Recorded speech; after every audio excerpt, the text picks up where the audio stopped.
இந்த கவிதை என் அப்பா அம்மாவிற்கு சமர்ப்பணம். எப்படியோ எல்லாமோ தன் பாசத்தை உணர்த்துவாள் அம்மா.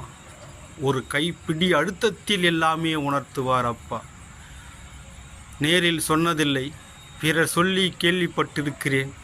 என் அப்பா என்னை பற்றி பெருமையாக பேசிக் கொண்டிருந்ததை அம்மா எவ்வளவு திட்டினாலும் உரைத்ததில்லை.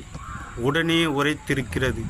இன்றேனும் அப்பாவின் முகம் வாடும்போதெல்லாம், உன் அப்பா எவ்வளவு உற்சாகமாக இருக்கிறார்கள் என்று தெரியுமா என்று என் நண்பர்கள் என்னிடம் சொல்லும்பொழுதுதான் புரிகிறது.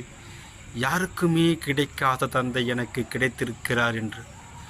கேட்ட பொழுதெல்லாம் கொடுக்க முடியாது என்றுதான் அப்பாவை அனுப்பி வைத்திருக்கிறாரோ கடவுள்.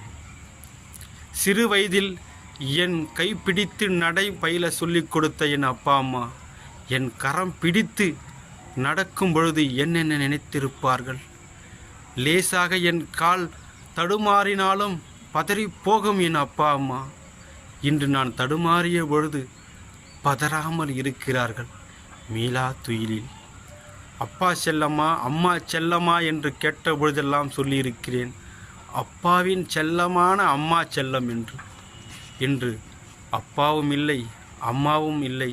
அவர்கள் சென்ற பின்னர் நான் யார் செல்லம்? எத்தனையோ பேர் நான் இருக்கின்றேன் என்று சொன்னாலும் அப்பா அம்மாவைப் போல் யார் இருக்க முடியும்?